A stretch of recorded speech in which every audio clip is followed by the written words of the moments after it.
तो छत्तीसगढ़ लोक सेवा आयोग के द्वारा एक नई भर्ती का विज्ञापन आप सबके सामने है, जिसका हम सबको इंतज़ार था, जो कि छात्रावास अधीक्षक श्रेणी द का विज्ञापन है। तो इसके लिए प्रेस विज्ञप्ति जारी कर दी गई है, विज्ञापन विभागीय विज्ञापन जो है जारी कर दिया गया है। तो इसके लिए आवेदन करने की तिथि 20 मई 2023 से 8 जून 2023 तक निर्धारित है। 20 मई 2023 से 8 जून तक हम छत्तीसगढ़ लोक सेवा आयोग की वेबसाइट पर जा कर के छात्रावास अधीक्षक हेतु आवेदन कर सकते हैं। इसके बाद में हम जो आरक्षण के बारे में देखते हैं कि वर्गवार आरक्षण जो है इस पोस्ट के लिए वह कितना है। तो सबसे पहले कुल रिक्तियों की वर्गवार संख्या हम देखें तो छात्रावास अधीक्षक श्रेणी द के लिए अनारक्षित 210 पद हैं, अनुसूचित जाति के लिए 60 पद हैं, अनुसूचित जनजाति के लिए 160 पद हैं और अन्य पिछड़ा वर्ग के लिए 70 पद आरक्षित हैं। इसके अलावा इसके साथ ही जो इसमें से जो पोस्ट है उसमें महिलाओं के लिए अनारक्षित 63 और अनुसूचित जाति के लिए 18, अनुसूचित जनजाति के लिए 48, अन्य पिछड़ा वर्ग के लिए 21 पद आरक्षित हैं। भूतपूर्व सैनिकों के लिए आरक्षित पद हैं अनारक्षित 21, अनुसूचित जाति 6, अनुसूचित जनजाति 16, अन्य पिछड़ा वर्ग 7। कुल 500 पदों पे जो भर्ती होनी है। यह आरक्षण रोस्टर जो सुप्रीम कोर्ट में मामला चल रहा था उसके निराकरण के पश्चात जारी जो दिशा निर्देश हैं उसके आधार पर यह आरक्षण तैयार किया गया है। आइए जानते हैं सबसे पहले इसके जो निर्धारित शैक्षणिक अर्हताएँ हैं, सबसे पहले उसके बारे में जानते हैं। तो आवश्यक न्यूनतम शैक्षणिक अर्हताएँ जो छात्रावास अधीक्षक भर्ती परीक्षा के लिए हैं वह 12वीं की परीक्षा उत्तीर्ण होनी चाहिए और कंप्यूटर प्रशिक्षित को अधिमान्यता दी जाएगी। अधिमान्यता का आशय यह है कि कंप्यूटर ज्ञान प्रशिक्षित अभ्यर्थी को अधिमान्यता दिए जाने का आशय यह है कि प्रश्न पत्र में पूछे गए कंप्यूटर ज्ञान से संबंधित 50 अंकों के प्रश्न में से 50% अंक प्राप्त करना अनिवार्य होगा, यानी कि कंप्यूटर की दक्षता जो है यहाँ पे अनिवार्य है। इसके बाद परीक्षा की अवधि आप चयनित अभ्यर्थी की नियुक्ति 3 वर्ष की परीक्षा पर की जाएगी और प्रथम वर्ष में निर्धारित वेतनमान का 70%, द्वितीय वर्ष में निर्धारित वेतनमान के न्यूनतम का 80% और तृतीय वर्ष में उस पद के वेतनमान का न्यूनतम 90% मानदेय आपको दिया जाएगा। परीक्षा की अवधि की समाप्ति पर जब वह सेवा या पद पर स्थायी किया जाता है तब शासकीय सेवा का वेतन उस सेवा या पद को लागू समयमान का न्यूनतम नियत किया जाएगा। इसके बाद हम देखते हैं कि इसमें जो निर्धारित आयु सीमा है वह क्या है। तो अभ्यर्थी की आयु सीमा 1/1/2023 को 21 वर्ष से कम तथा 35 वर्ष से अधिक न हो, यानी कि 21 वर्ष से 35 वर्ष के बीच में जो व्यक्ति आता है वह इस आवेदन हेतु पात्र होगा। और शिक्षित बेरोजगारों को के दृष्टिगत रखते हुए स्थानीय निवासियों की आयु सीमा में जो छूट 5 वर्ष की छूट होगी, यानी कि यदि आप स्थानीय निवासी हैं छत्तीसगढ़ राज्य के तो आपको 5 वर्ष की और छूट होगी, यानी कि 40 वर्ष तक के व्यक्ति इसके लिए आवेदन कर सकते हैं। और जो आरक्षण है, निर्धारित आरक्षण सरकार के द्वारा, उनके लिए जो निर्धारित आरक्षण है वो लागू होगा।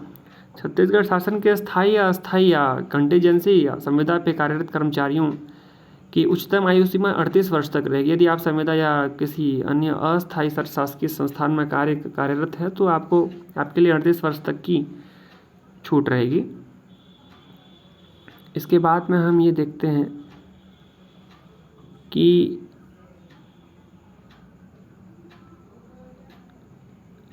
इसमें एक नियोक्ता का नापत्ति प्रमाण पत्र बहुत ही इम्पोर्टेंट है। यदि आप कहीं पर कार्यरत हैं, संविदा या फिर किसी निगम या मंडल में कार्यरत हैं, तो आप उस विभाग से अनापत्ति प्रमाण पत्र जरूर ले लें, इसके पश्चात ही आवेदन करें।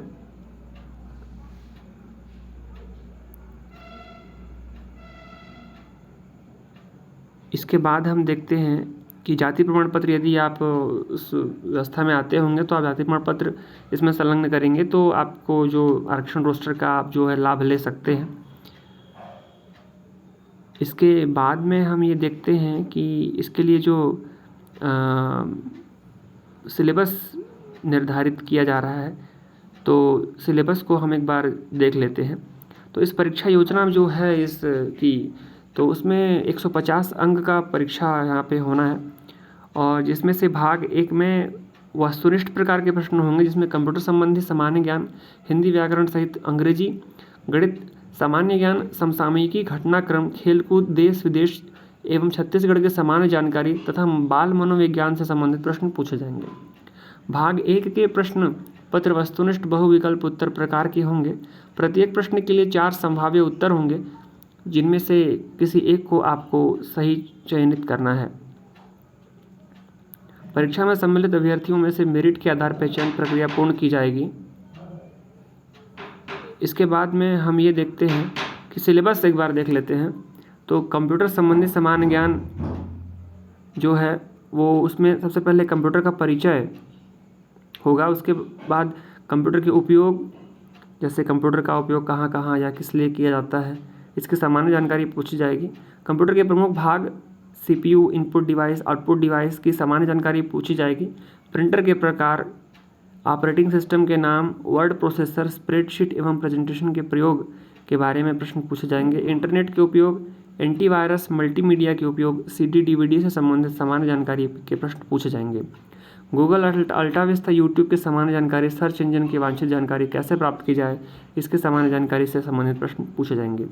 भाग 2 में हिंदी व्याकरण से संबंधित प्रश्न पूछे जाएंगे, जैसे स्वर, व्यंजनी, लिंग, वचन, संज्ञा, सर्वनाम, समास, संधि, स्वर, व्याकरणिक अशुद्धियाँ, शब्द रचना, शब्द प्रकार, पर्यायवाची, विलोमार्थी, अनेकार्थी शब्द, मुहावरे एवं लोकोक्तियाँ। अंग्रेजी से संबंधित प्रश्न में number, gender, article, pronoun, adjective, verb और कंजंक्शन, प्रीपोजिशन के बारे में प्रश्न पूछे जाएंगे। साथ ही एक्टिव वॉइस, पैसिव वॉइस से संबंधित प्रश्न पूछे जाएंगे। Vocabulary, synonym, antonym, one word substitution और स्पेलिंग्स के बारे में भी प्रश्न पूछे जाएंगे। गणित की बात करें तो इकाई 1 में महत्तम समापवर्तक और लघुत्तम समापवर्तक, यानी कि महत्तम समापवर्तक और लघुत्तम समापवर्तक क्या है, इससे संबंधित प्रश्न के बारे में चर्चाएँ पूछे जाएंगे। औसत, प्रतिशत, चाल, समय, दूरी आदि से संबंधित प्रश्न पूछे जाएंगे। सामान्य ब्याज, लाभ हानि अनुपात, समानुपात, प्रतिशतता, जन्म व मृत्यु दर, जनसंख्या वृद्धि ह्रास आदि से संबंधित प्रश्न पूछे जाएंगे। इकाई 3 में रेखा तथा कोण, समतलीय आकृतियाँ। इकाई 4 में समतलीय आकृतियों के क्षेत्रफल, त्रिभुज, आयत, ठोस की मांगे आदि से संबंधित प्रश्न पूछे जाएंगे। सामान्य ज्ञान, जो कि एक बहुत ही महत्वपूर्ण भाग है, हर परीक्षा में से संबंधित प्रश्न पूछे जाते हैं। इसमें भारतीय राजनीतिक व्यवस्था या संविधान से संबंधित, दूसरे भाग में भारतीय इतिहास या राष्ट्रीय आंदोलन से संबंधित प्रश्न, भूगोल जो सामान्य भूगोल है, इसके बाद में भारतीय अर्थव्यवस्था, और उसके बाद सामान्य विज्ञान से संबंधित प्रश्न पूछे जाएंगे। उसके पश्चात समसामयिक, घटनाक्रम, खेलकूद, देश विदेश से भी इसमें 15 अंकों के कुल 15 प्रश्न होंगे। छत्तीसगढ़ की बात करें तो इसमें 20 अंकों के लिए कुल 20 प्रश्न होंगे, जिसमें छत्तीसगढ़ से संबंधित प्रश्न पूछे जाएंगे। और बाल मनोवैज्ञानिक में 10 प्रश्न होंगे, जो कि बाल मनोविज्ञान से संबंधित होंगे। तो ये थी कुछ इम्पॉर्टेंट अपडेट छत्तीसगढ़ लोक सेवा आयोग के द्वारा आयोजित छात्रावास अधीक्षक भर्ती परीक्षा के बारे में। तो निर्धारित समय सीमा, जो कि 20 मई 2023 से 8 जून 2023 तक है, में आप आवेदन कर लें और इस परीक्षा की तैयारी करें।